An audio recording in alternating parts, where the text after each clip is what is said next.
아멘. 신학자 제임스 패커라고 하는 유명한 사람이 있습니다. 이분은 하나님에 관한 지식에 대한 부분들을 여러 가지 책을 통해서 다룬 분인데요. 그가 쓴 기도라고 하는 책이 있는데 거기에 그런 내용이 있습니다. 우리가 충분히 기도하지 않는 이유가 있는데 그 이유는 하나님을 충분히 알지 못하기 때문이다. 이런 이야기를 하면서 하나님은 어떤 분이신지에 대해서 8가지를 소개를 합니다.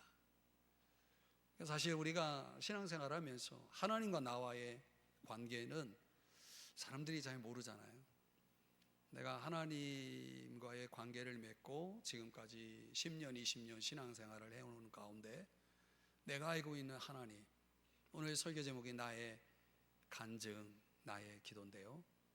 우리 나름의 어떤 간증들을 가지고 우리가 살아가죠. 하나님에 관해서 우리가 이야기할 수 있는 것들이 얼마나 많은지 몰라요. 그럼에도 불구하고 여전히 우리는 그분을 아는 지식이 여전히 충분하지 못하다고 하는 현실이죠.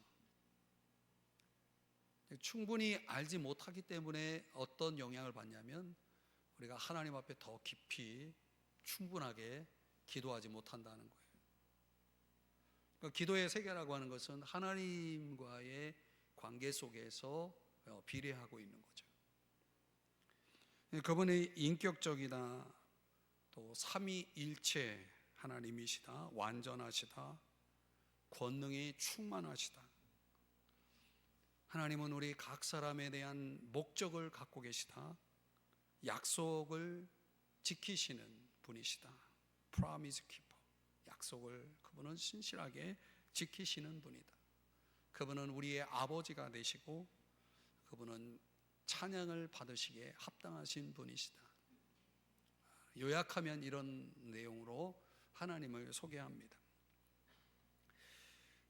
우리가 성경 속에서 배울 수 있는 것과 또 경험적으로 배울 수 있는 하나님에 대한 지식이 있습니다. 미가 선지자도 거기에 해당됩니다. 미가 선지자도 그렇게 묻지 않습니까? 하나님과 같은 분, 하나님과 같은 분이 어디 있습니까? 여러분에게도 이런 물음 던질 수 있나요? 하나님과 같은 분이 어디 있습니까? 그러면서 이제 자신이 이 깊이 경험한 하나님에 관해서 3가지 하나님을 간증하고 있습니다. 오늘 그 내용을 우리가 들여다보면서 그 시대적으로 참 어두웠던 당시 그 시대 속에서 그는 이 3가지 하나님에 대한 묵상을 통해서 희망을 찾기 시작합니다. 하나님을 찾는 사람은 희망이 있습니다.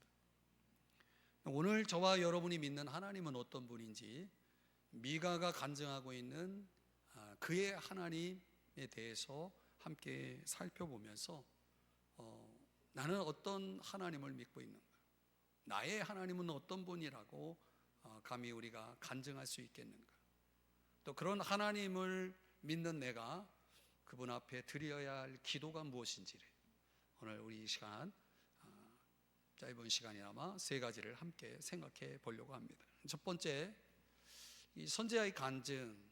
첫 번째, 하나님은 신실하신 분이시다, 이렇게 간증을 하고 있습니다.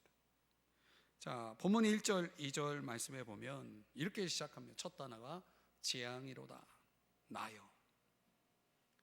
내가 지금 재앙에 지금 맞닿아 있는 것입니다.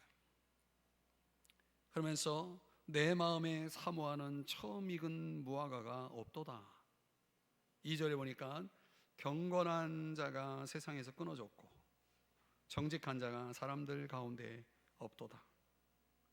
선지자가 이 사회를 보니까 그 사회 속에 정말 모든 백성들이 이 거짓에 속고 있는 모습을 보면서 너무나 낙심을 합니다. 실망을 하는 거죠. 이 선지자의 눈에 비춰진 백성들의 모습 가운데 경건한 자, 정말 진실하게 하나님과 동행하는 사람이 아무도 없는 거예요.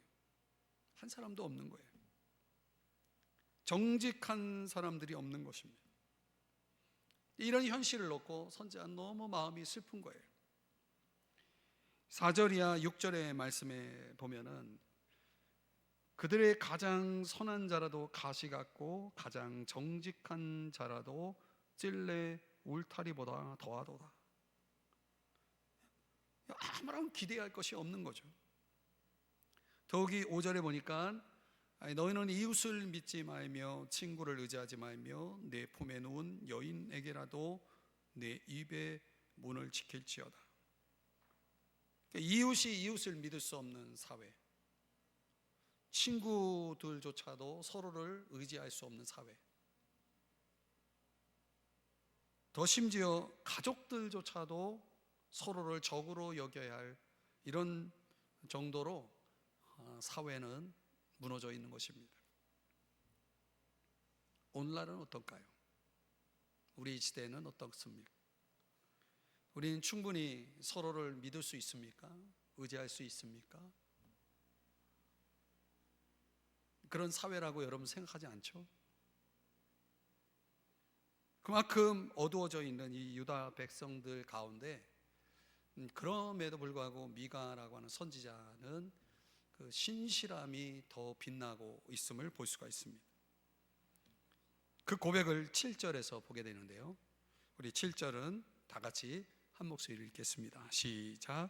오직 나는 여호와를 우러러 보며 나를 구원하시는 하나님을 바라보나니 나의 하나님이 나에게 귀를 기울이시로다. 아멘. 오직 나는, 다른 사람들이 아무리 어떻게 이런 모습으로 살아가도 나는 다른 길로 가겠다라고 하는 그런 마음의 결심을 고백하고 있는 거죠. 오직 나는 이렇게 살겠다는 거예요. 이제 백성들에 대해서는 손을 들었어요. 이제 모든 게 무너져 있는 상황입니다. 근데 그런 가운데서 선지자는 여전히 소망 가운데서 한 분을 바라보고 있습니다. 오직 나는 여호와를 우러러 보며, 영어 성경에는 watch라고 그랬어요. watch, 주목하고 있는 거예요. 그분에게 시선을 놓지 않는 거예요. 계속 그분을 보면서 나를 구원하시는 하나님을 바라본다라고 말합니다.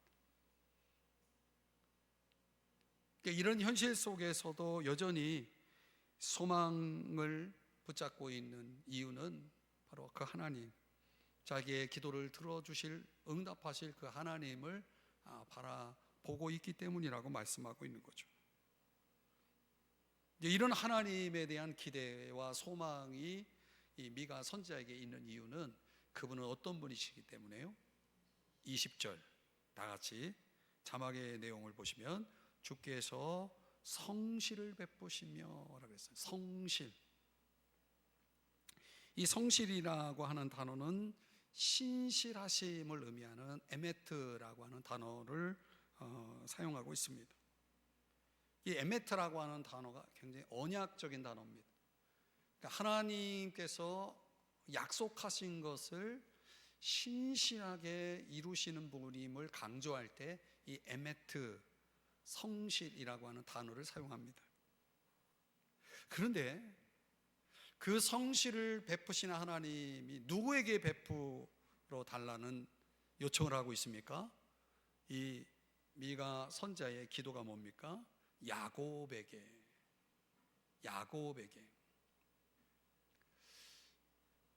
여러분, 야곱이 어떤 사람이죠? 여러분이 아는 성경 지식에 의하면 야곱의 주특기가 뭡니까? 속이는 거죠. 사람을 속이는 거.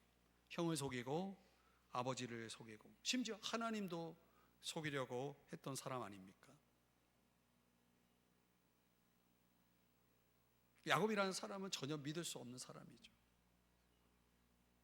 자기의 목적을 위해서 철저하게 사람을 이용해 먹는 그런, 어떻게 보면 정말 야비한 사람이죠. 하나님과의 관계 속에서도 여전히 야곱은 그런 자신의 어떤 성향, 성품을 드러냅니다. 그러나 하나님은 우리가 야곱의 생애 속에 보았듯이 그와 더불어 맺은 약속에 대해서 내가 너를 통해 이루고자 하는 것에 대해서 나는 결코 너를 떠나지 않을 것이고 그것을 반드시 이룰 것이라고 하는 그런 야곱에게 주신 약속에 대해서, 언약에 대해서 하나님은 아주 신실하게 지켜 가십니다.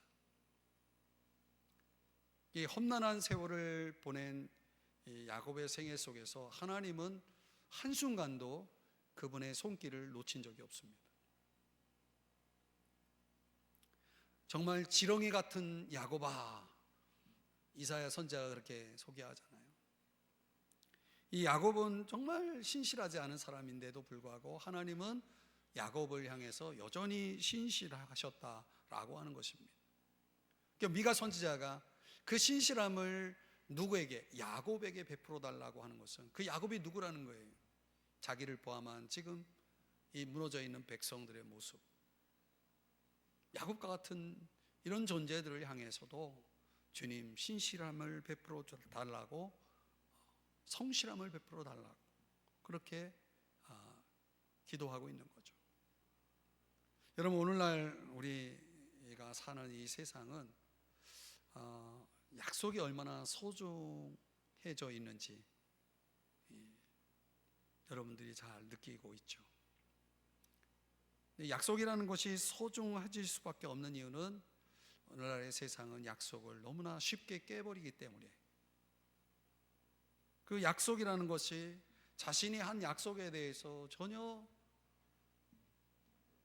기억하지 않고 또 신실하게 그 약속을 지켜나가지 않는 사람들이 너무 많은 거예요, 세상이. 그래서 말 그대로 혼돈 세상이 되었기 때문에 더더욱 이 시대가 약속이 소중해질 수밖에 없는 거죠. 가정이 왜 무너집니까? 공동체가 왜 무너집니까?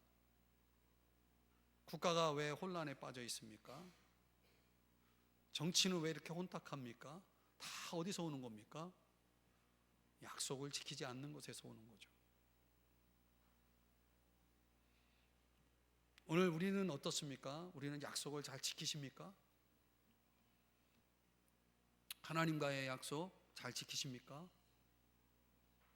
사람들과의 약속 잘 지키십니까? 오늘날 이것으로 인해서 실망하고 좌절에 빠진 사람들이 얼마나 많은지요. 오늘 그런 사회 속에 거했던 미가 선지자가 누구를 보고 있습니까? 신실하신 하나님을 바라보고 있는 겁니다. 그 신실하신 하나님을 간증하고 있는 거죠. 우리가 그에게서 배워야 할 기도, 삶의 실천이 무엇이겠습니까?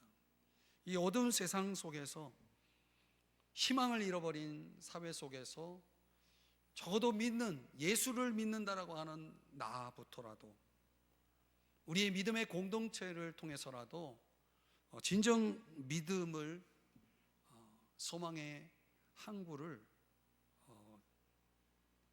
제시할 수 있는 그런 삶이 되어야 한다는 거죠. 그런 모습으로 살아가야 된다는 거죠. 더욱이 우리가 사람들로 인해서 실망할 때 그 실망을 딛고 일어설 수 있는 방법은 주님을 이 선지자처럼 어떻게 해야 돼요? 바라봐야 된다는 거죠. 우러러 봐야 된다는 거죠. 그분을 주목하라는 거예요. 그 신실하신 하나님을 기억하고 그분이 주신 약속을 붙들고 살아갈 필요가 있다는 거예요. 그래서 디모데후서 2장 13절에 뭐라고 말합니까? 우리는 미쁨이 없을지라도, 미쁨이라는 것은 신실함을 얘기합니다. 신실함이 없을지라도 주는 항상 신실하시다, 미쁘시니 라고 말씀하고 있죠. 히브리서 10장 23절에도 또 약속하시는 이는 미쁘시니 우리가 믿는 도리의 소망을 움직이지 말며 굳게 잡고. 그러니까 우리가 굳게 잡아야 될 것이 뭐냐? 바로 이 신실하신 하나님, 그분을 붙잡고 살라는 것이에요. 다니엘서 6장에 보면은 느부갓네살 왕이 다니엘을 향해서 이런 물음을 던집니다. 다니엘서 6장 20절에 보면 내가 항상 섬기는 네 하나님이 사자들에게서 능히 너를 구원하셨느냐? 능히 너를 구원하셨느냐? 느부갓네살은 이 다니엘이 사자굴에 던져졌을 때 과연 그가 살아남을 수 있을까? 반신반의하면서 지금까지 다니엘의 하나님을 목격해왔던 느부갓네살 왕이지만 설마 그 굶주린 사자굴 속에 들어가서 살아있을 가능성은 거의 없다라고 생각하면서 그 사자굴 속에 보일랑말랑하는 그 어두운 사자굴 속을 향해서 다니엘을 향해서 그렇게 던진 거예요. 능히 너를 구원하겠느냐 하셨느냐? 우리가 살면서 이런 도전을 많이 받는 거죠. 우리 주변에 있는 사람들이 그렇게 우리에게 말하지 않습니까? 내가 그렇게 사랑하고 그렇게 신실하게 섬기는, 항상 섬기는 네 하나님이 그 사자들에게서 능히 너를 구원하셨느냐, 이런 말들을 우리가 들으며 살아가는 거예요. 이런 도전 속에 살아가고 있는 거죠. 여러분, 우리가 이런 도전 속에서 정말 내 주변에 나를 해하려는 사자들이 둘러 있을 때라도 저와 여러분이 해야 할 것은 뭐냐면 미가 선지자처럼 그분을 바라보고 그분을 신뢰하고 찬양하는 일이죠. 그 위태로운 상황 속에서도 신실하신 하나님은 오로지 그분만의 방식으로 우리를 구원해 내실 거라는 것입니다. 이 미가 선지자가 붙잡았던 하나님에 대한 믿음이에요. 그분만의 방식으로 나를 구원해 내실 거라고 하는 그 믿음이 미가 선지자에게 있었다라고 하는 것입니다. 마태복음 9장에도 내가 능히 이 일 할 줄을 믿느냐라고 주님이 말씀하시잖아요. 그때 주님 그렇습니다라고 답을 하죠.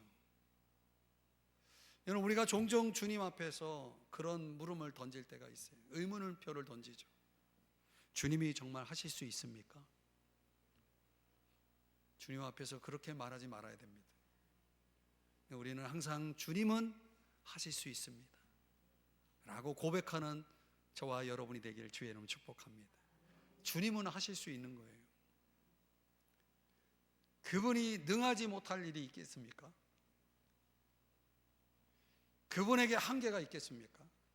그분은 전능하신 분이잖아요. 그러니까 우리가 믿는 하나님은 신실하신 분인데 그 신실함을 더하여서 이제 그분은 구원의 하나님이시고 전능의 하나님이시다. 그러니까 미가 선지자가 희망을 잃지 않았던 이유가 바로 여기 있는 거죠. 그 하나님을 우러러보고 그 하나님을 바라볼 때에 그에게는 희망의 빛이 보였던 것입니다. 이런 암울한 사회 속에서 누구에게도 기대할 수 없고 누구도 믿을 수 없는 이런 무너진 사회 속에 살아가면서 그는 오직 나는 그 하나님을 우러러보며 그 하나님을 바라보겠다라고 말씀하고 있는 거예요. 그러니까 우리가 과연 붙잡고 바라봐야 할 그 대상이 누군지를 미가 선지자가 분명히 우리에게 가르쳐 주고 있는 것입니다.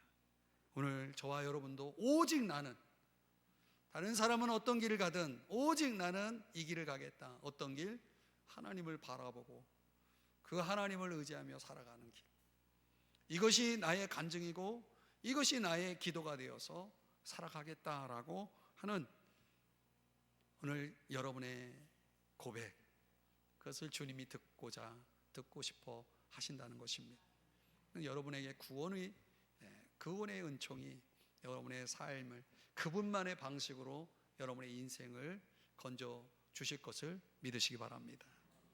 그 하나님을 깊이 경험하시기 바랍니다. 두 번째로 이 미가 선지자의 간증은 인내하신 하나님이십니다. 인내하신 하나님. 자, 본문 8절 9절에 보시면 이제 이 말씀은 한번 우리 같이 8절, 9절 두 구절을 이어서 한번 읽어보도록 하겠습니다. 시작. 나의 대적이여 나로 말미암아 기뻐하지 말지어다. 나는 엎드러질지라도 일어날 것이요 어두운 데에 앉을지라도 여호와께서 나의 빛이 되실 것이미로다. 9절. 내가 여호와께 범죄하였으니 그의 진노를 당하려니와 마침내 주께서 나를 위하여 논쟁하시고 심판하시며 주께서 나를 인도하사 광명에 이르게 하시리니 내가 그의 공의를 보리로다. 아멘. 하나님은 어떤 분이시냐? 미가 선지자는 바로 넘어진 자를 일으켜 주시는 하나님, 어두운 데에 있는 자들에게 광명, 빛을 주시는 하나님이시라고 고백하고 있어요. 내가 범죄하였기 때문에 그분의 진노를 당하겠지만 주님이 나를 향해 진노하시고 징계하실 때라도 그분은 여전히 우리를 위한 최선을 행하시는 분이시다 라고 고백하고 있는 것입니다. 간증하고 있는 것입니다. 왜 그분은 우리를 징계하실 때라도 최선을 행하실 수밖에 없느냐? 이유가 뭐냐? 미가 7장 20절에 이렇게 말씀하고 있습니다. 인애를 더하시리이다. 인애라는 이 단어는 헤세드라고 하는 히브리어를 사용합니다. 영어 성경에는 mercy, 긍휼이라고 하는 단어로도 번역되기도 하고 grace, 은혜라고 하는 단어로 번역되기도 하는 이 헤세드라는 단어를 사용합니다. 그러니까 하나님은 어떤 분이시냐? 신약의 용어로 말하면 사랑이 풍성하신 하나님이시다. 사랑이 풍성하신 분, 아가페, 신적 사랑으로 풍성하신 분이시다, 이렇게 말씀을 하는 것입니다. 그 사랑이 얼마나 풍성한지, 그 사랑이 누구에게 적용되냐면 아브라함에게 적용되는 것을 봅니다. 아브라함에게 인애를 더하시리이다. 여러분, 아브라함이 또 어떤 사람이에요? 왜 여기서 아브라함을 이야기할까요? 여러분, 우리가 아는 아브라함은 믿음의 조상 아닙니까? 그럼에도 불구하고 이 아브라함의 생애 이야기를 우리가 성경에서 보면 흠이 없지 않은 사람이에요. 대표적으로 그가 약속의 땅 가나안 땅에서 기근을 만났을 때 애굽으로 내려가잖아요. 그 애굽으로 내려갈 때 그 인간이 어떤 행동을 했는지 여러분 아시죠? 자기 아내 사라에게, 사람들에게 자기 누이처럼 행동하게 해달라. 자기를 위해서 내가 좀 살아야 되겠으니 당신이 이제부터 나의 누이로 행동해달라. 이렇게 비겁한 사람 아닙니까? 뿐만 아니라 하나님께서 사라를 통해서 자손을 약속해 주셨건만 그걸 기다리지 못해서 결국 하갈을 통해서 하갈 여종을 통해 이스마엘을 낳게 되죠. 지금까지 역사적으로 그 이스마엘의 후손 아랍 후손과 이스라엘은, 야곱의 후손 이스라엘은 지금도 갈등 속에, 역사적 갈등 속에서 벗어나지 못하고 있잖아요. 그 아브라함의 한 사람의 잘못된 선택으로 인해서 인류 역사가 얼마나 고통을 겪고 있는지를 여러분 보고 계시잖아요. 그런 아브라함을 하나님은 믿음의 조상이라는 명예를 취소하지 않습니다. 이해가 안 돼요. 어떻게 이렇게 비겁한 사람, 어떻게 이렇게 인내하지 못하고 하나님의 약속을 온전히 신뢰하지 못한 이 사람을 믿음의 조상이라고 하는 명예를 계속 그에게 줄 수 있느냐는 거죠. 뭐 때문에요? 아브라함에게 인애를 더 하시는 분이시기 때문에. 인애라고 하는 것은, 은혜라고 하는 것은, 긍휼이라고 하는 것은 자격을 논하기 전에, 자격을 이야기하기 전에 그것을 뛰어넘는 거 아니겠습니까? 자격 없는 자에게 베풀어지는 하나님의 호의가 은혜 아니겠습니까? 마땅히 저주를 받아야 하지만 저주를 퍼붓지 않는 이유는 긍휼이 있기 때문이죠. 그러니까 그 징계 속에서도 여전히 하나님은 그 사람의 최선을 위해서 일하시고 계시는 분이시다라는 것이죠. 그런 아브라함과의 관계 속에서 보여줬던 헤세드를 지금의 이 저 무너져 있는 백성들을 향해서 베풀어 달라고, 인애를 더하여 달라고 부탁하고 있는, 기도하고 있는 이 모습을 보십시오. 오늘 우리가 그 인애하신 하나님에 대한 미가 선자의 간증 속에서 배워야 할 기도와 삶의 실천이 바로 여기에 있는 것입니다. 이 어둠 속에서도 여전히 우리를 위해서 인애를 더하시며 일하고 계시는, 우리의 최선을 위해서 행하고 계시는 그 하나님 앞으로 나아갈 수 있는 그런 믿음과 은혜가 저와 여러분에게 있기를 주의 이름으로 축복합니다. 그분은 여전히 나를 위해서, 우리를 위해서 일하고 계시는 분이시다. 그게 바로 무엇 때문이냐면 주님의 헤세드, 인애라고 하는 성품 때문이다. 그러니까 우리가 붙잡고 의지해야 될 것은 그 인애, 헤세드, 바로 그 헤세드의 하나님을 붙잡아야 한다는 것입니다. 그 사랑을 붙잡고 살아가는 사람들에게는 흔들림이 없을 것입니다. 그래서 시편 13편 5절 다 같이 한번 읽어볼까요? 시작. 나는 오직 주의 사랑을 의지하여 사오니 나의 마음은 주의 구원을 기뻐하리이다. 아멘. 시편 21편 7절도 같이 또 읽습니다. 시작. 왕이 여호와를 의지하오니 지존하신 이의 인자함으로 흔들리지 아니하리이다. 이 헤세드를 의지하고 그 헤세드의 하나님을 붙잡고 있는 사람들은 구원의 기쁨이 있을 것이고 흔들림이 없을 것이다 라고 하는 이 말씀을 하고 있는 것이죠. 정말 주님을 의지하는 것이 무엇인지를 아는 한 그리스도인의 고백을 한번 들어보세요. 그는 이런 말을 합니다. 지난 2년 동안 내가 사람들한테 말하지 않았지만은 내 앞에는 많은 크레바스가 있었다. 크레바스 들어봤나요? 여러분, 빙하의 표면에 이렇게 갈라진, 절벽처럼 이렇게 갈라진 그 틈을 크레바스라고 하죠. 여러분들이 그런 사진이나 아니면 TV에 어떤 여러 그런 영상들을 통해서 보신 적이 있을 거예요. 그런 많은 크레바스가, 인생의 크레바스가 깊게 갈라진 틈과 같은 많은 크레바스가 있었다. 얼음 조각이 산산이 부서지는 것 같았고 나는 그 크레바스 속에 푸른 시면을 내려다보았다. 이런 고백을 합니다. 우리의 인생의 장에 아주 큰 커다란 문제가 갑자기 어느 날 내 앞에 놓여 있게 되는 거죠. 우리도 삶의 그 많은 크레바스를 만나게 되는 것입니다. 그 인생의 그 흐름 속에서 찾아오는 크레바스를 어떤 사람은 그걸 극복하지 못하고 무너져 내리는 경우도 많죠.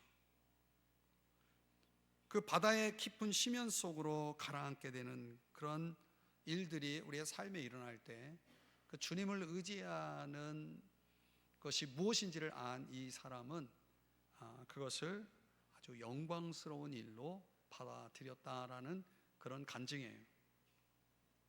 그런 영광스러움이 왜 그런 크레바스, 많은 크레바스 앞에서 그걸 깨닫게 되었냐면 그 많은 크레바스, 이 정말 극복할 수 없는 큰 문제 앞에서 그는 주님을 만났다는 얘기를 합니다.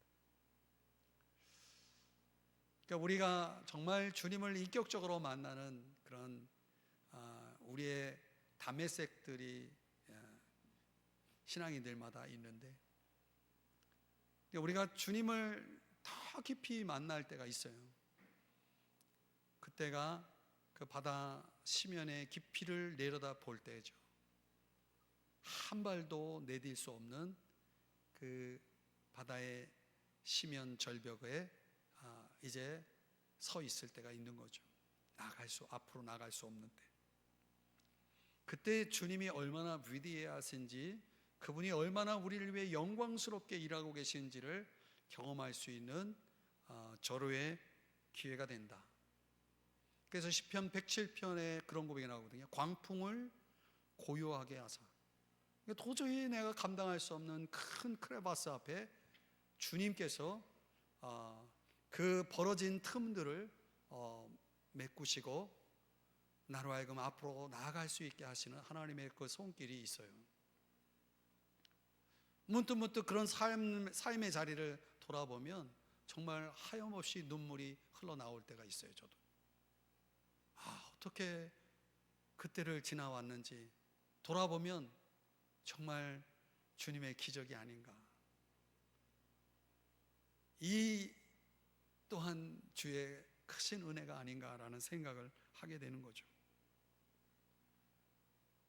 그래서 때때로 이 크레바스가 우리의 삶의 폭풍으로 다가오는 일들이 우리의 귀를, 하나님의 음성을 들을 수 있도록 우리의 귀를 여시고, 그리고 하나님께서 우리 마음 가운데 채워주시는 그 깊은 사랑을 경험하게 하는 포상과 같은 것이다. 그 한 사람의, 한 그리스도인의 간증 속에서 그런 용어를 사용하더라. 내가 하나님께 받은 포상이다. 내가 감당할 수 없는 그런 일들을 우리가 세상 가운데 만날 때 그걸 여러분이 포상으로 여길 수 있는 은혜가 있기를 주의 이름으로 축복합니다. 주님을 의지하는 것이 무엇인지를 아는 사람에겐 그게 상이 되는 거예요. 그만큼의 내가 주님을 깊이 알게 되고 그 주님의 큰 사랑을 더 깊이 깨닫게 하기 때문이죠. 그러니까 그 인애가 풍성하신 주님, 그 주님의 그 깊은 사랑은 우리가 엎드러져도 우리를 다시 일어나게 하실 거라는 거죠. 우리가 어둠 속에 있어도 그분은 광명으로 나를 이끄실 거라고 이 미가 선지자가 간증을 하고 있는 것입니다. 오늘 이 변함없는 이 사랑을 붙잡고 의지하고 간증하며 기도하며 살아가는 여러분 되시기를 주의 이름 축복합니다. 여러분에게 마침내 복이 임할 것입니다. 마지막 세 번째는 용서하시는 하나님에 대한 간증입니다. 18절 이하 19절의 말씀을 보시면, 이 말씀도 굉장히 중요한 말씀이니까 우리 한번 두 구절을 이어서 읽어보겠습니다. 시작. 주와 같은 신이 어디 있으리까? 주께서는 죄악과 그 기업에 남은 자의 허물을 사유하시며 인애를 기뻐하심으로 진노를 오래 품지 아니하시나이다. 19절.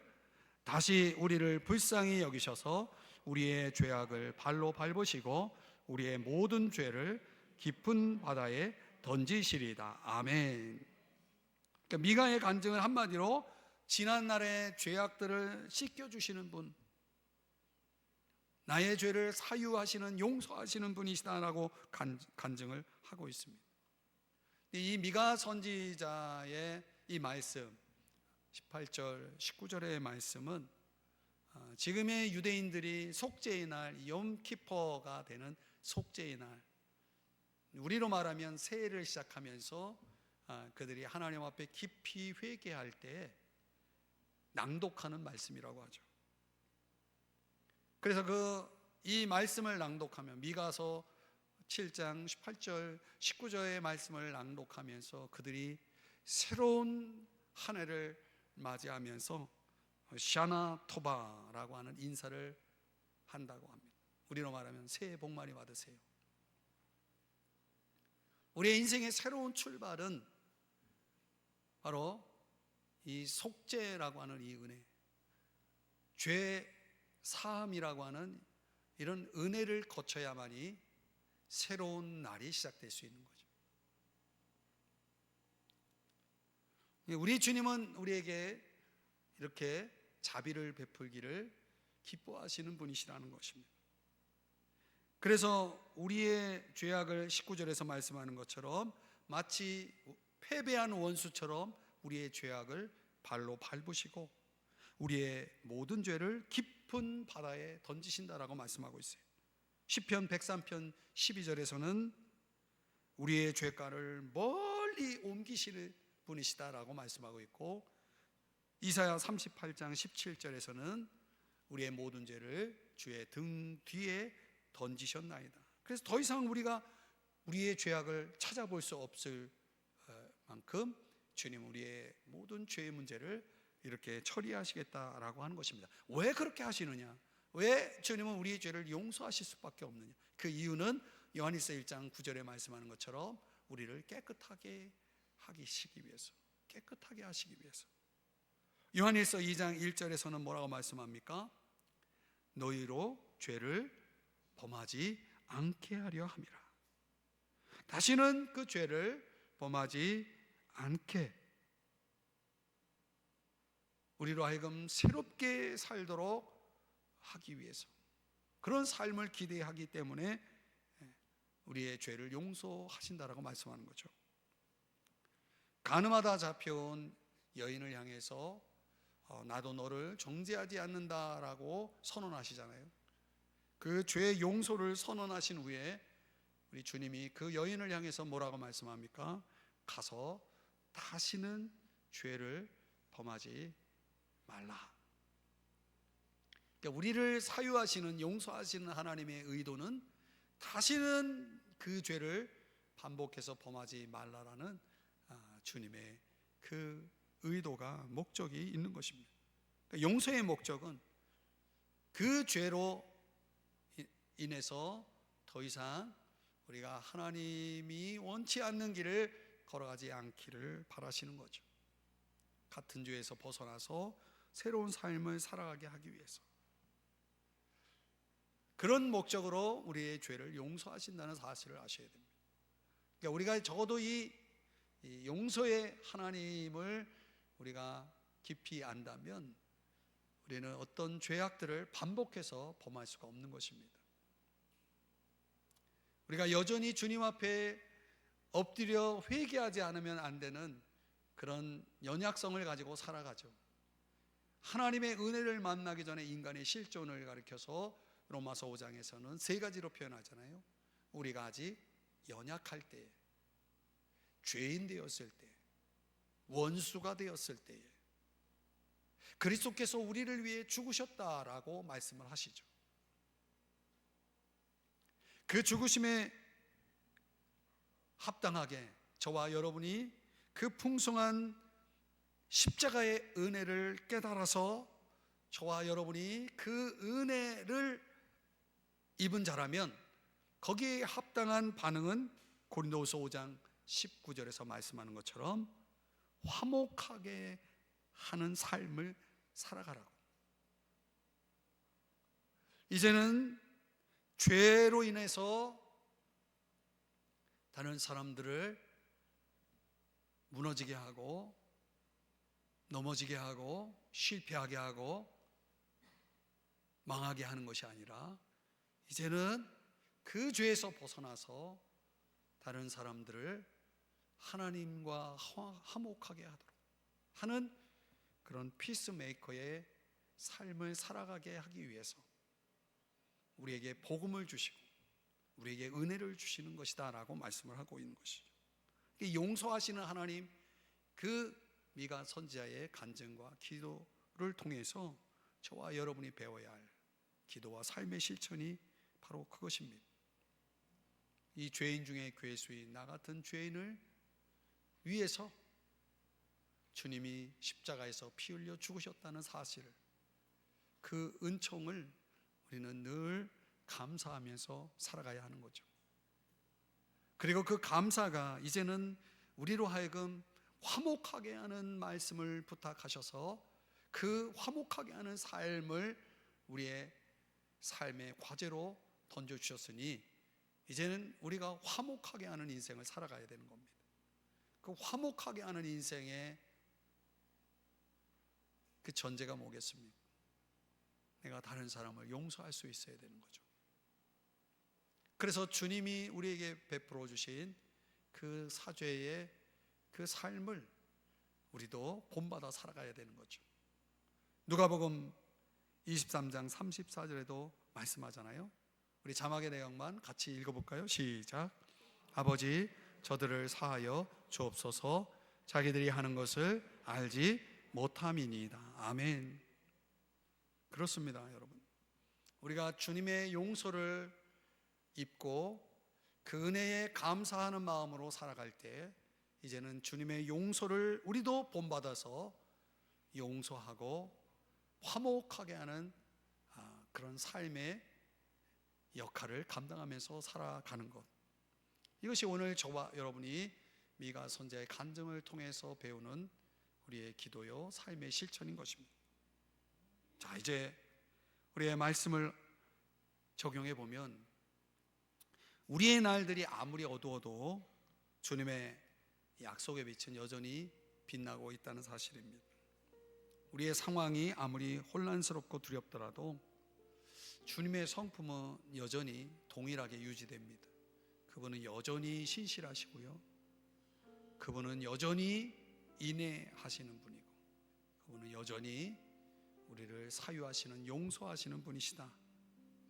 이 동일하게 우리에게 적용되는 이 주님의 성품, 오늘 우리가 이 미가 선지자처럼 이 성품을 주목하고 이 성품을 가지고 기도하고 이 성품을 신뢰하고 이 성품을 본받아 살아가는 그런 오늘의 그리스도인들이 되어야 할 것입니다. 오늘 이런 가운데서 오늘 미가 선지자가 주님 성품에 주목할 수 있었던 것은 바로 그분이 그 성품을 통해서 약속하신 것이었다. 약속하신 것들이었다. 그분은 그렇게 그분이 말씀하신 것에 대해서는 반드시 이루시는 분이시다 라고 하는 것에 있습니다.